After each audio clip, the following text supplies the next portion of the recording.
नमस्कार। अक्सर जब हम इतिहास के बारे में सोचते हैं तो जहन में राजा महाराजा, बड़ी बड़ी लड़ाइयों और साम्राज्यों की तस्वीरें आती हैं।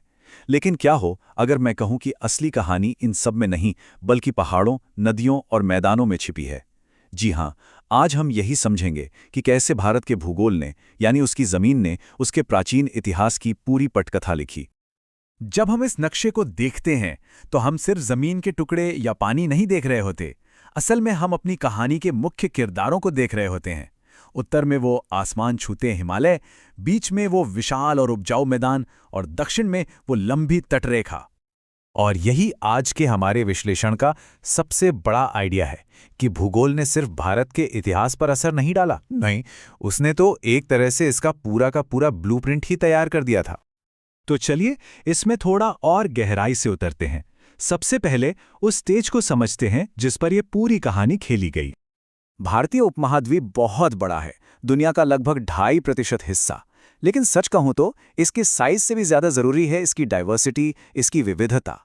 उत्तर से दक्षिण तक, पूरब से पश्चिम तक हर जगह का लैंडस्केप बिल्कुल अलग है। और इसी भौगोलिक विविधता ने, जहां हर इलाके की अपनी एक अलग पहचान थी, एक कॉम्प्लेक्स और मल्टी लेयर्ड इतिहास के लिए जमीन तैयार की। तो सवाल यह है कि किसी भी सभ्यता की शुरुआत होती कहां से है। ज्यादातर मामलों में इसका जवाब हमें नदियों के किनारे ही मिलता है। आखिर इन नदियों में ऐसा क्या खास है कि वो सभ्यताओं की जन्मस्थली बन जाती हैं? इस स्लाइड पर यह रिश्ता एकदम साफ दिखता है। एक तरफ है सिंधु और उसकी सहायक नदियों का पूरा नेटवर्क, जो उपजाऊ जमीन और पानी दे रही थी। और दूसरी तरफ है ठीक इसी का नतीजा, सिंधु घाटी सभ्यता, दुनिया की सबसे पुरानी शहरी सभ्यताओं में से एक। हड़प्पा और मोहनजोदड़ो जैसे शहर, ये सब इसी नदी के आशीर्वाद से फले फूले, क्योंकि नदी ने उन्हें खेती, व्यापार और जीने का आधार दिया। और ये कोई मामूली सभ्यता नहीं थी। जरा सोचिए, बड़े बड़े अन्न भंडार, विशाल स्नानागार और लोथल जैसी जगह पर एक पूरा का पूरा डॉकयार्ड। ये सारी चीजें हमें बताती हैं कि ये एक बेहद एडवांस्ड और ऑर्गेनाइज समाज था, जिसकी बुनियाद सिंधु नदी की उपजाऊ घाटी ने ही रखी थी।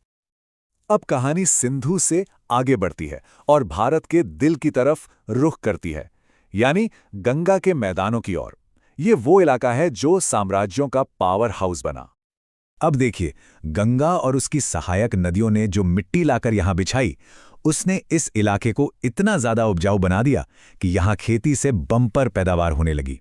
और जब पेट भरने के बाद भी अनाज बचने लगे, यानी एग्रीकल्चरल सरप्लस हो, तो बस वहीं से बड़े बड़े राज्यों और साम्राज्यों की नींव पड़ती है। और इस उपजाऊ जमीन का सीधा नतीजा हमें यहां इतिहास में दिखता है। इसी भूमि पर पहले 16 महाजनपद यानी बड़े बड़े राज्य पनपे, और फिर उन्हीं में से एक सबसे शक्तिशाली मगध ने भारत के पहले महान साम्राज्य मौर्य वंश की नींव रखी। मतलब भूगोल का इतिहास पर कितना सीधा और साफ असर है ना। और जाहिर सी बात है, जब इतने सारे राज्य और साम्राज्य एक ही जगह पर होंगे तो पॉलिटिक्स और गवर्नेंस पर भी गहरा चिंतन होगा। कौटिल्य का मशहूर सप्तांग सिद्धांत, जो राज्य को 7 अंगों वाला एक जीता जागता शरीर मानता है, वो इसी पॉलिटिकल माहौल की देन था। लेकिन इतिहास हमेशा सत्ता के केंद्र में ही नहीं लिखा जाता। कभी-कभी जो भौगोलिक बाधाएं होती हैं, वो नए विचारों के लिए एक नर्सरी की तरह काम करती हैं। जरा गंगा के मैदानों से नजर हटाइए और हिमालय की तलहटी और उसके आसपास के इलाकों को देखिए। ये इलाके पावर के ट्रेडिशनल सेंटर से काफी दूर थे। और यहीं से एक बहुत दिलचस्प बात सामने आती है। नए फिलॉसफी और क्रांतिकारी विचार अक्सर स्थापित व्यवस्था से दूर, ऐसे ही हाशिए के इलाकों में जन्म लेते हैं। और इस बात का इससे शानदार सबूत और क्या होगा? दुनिया के 2 महान दर्शन, बौद्ध धर्म और जैन धर्म, दोनों की शुरुआत गंगा के मैदानों के किनारों पर हुई। गौतम बुद्ध और महावीर दोनों ने उस समय की स्थापित ब्राह्मणवादी व्यवस्था को चैलेंज किया, और उनके विचारों को पनपने के लिए ये जो भौगोलिक दूरी थी, ये बहुत जरूरी साबित हुई।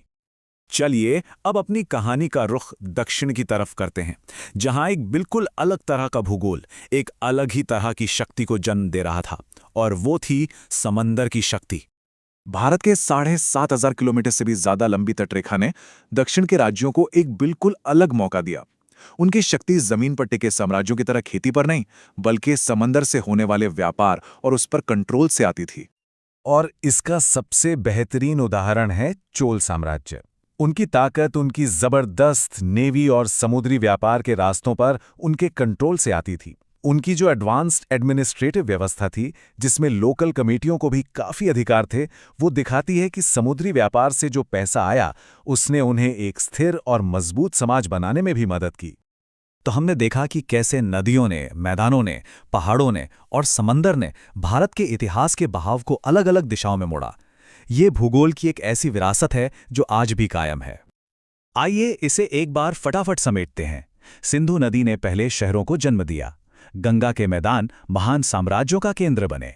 हिमालय के किनारों ने नए दर्शनों को पनपने का मौका दिया और तटरेखा ने दक्षिणी राज्यों को दुनिया से जोड़ा। अंत में बात बिल्कुल साफ हो जाती है। किसी भी जगह के कहानी को उसकी जमीन से अलग करके समझा ही नहीं जा सकता। और ये हमें एक बहुत ही दिलचस्प सवाल के साथ छोड़ जाता है। जरा सोचिए, अगर भारत का भूगोल कुछ और होता तो क्या हम आज एक बिल्कुल ही अलग इतिहास नहीं पढ़ रहे होते? जमीन और कहानी का ये रिश्ता कितना गहरा है, ये सोचने वाली बात है।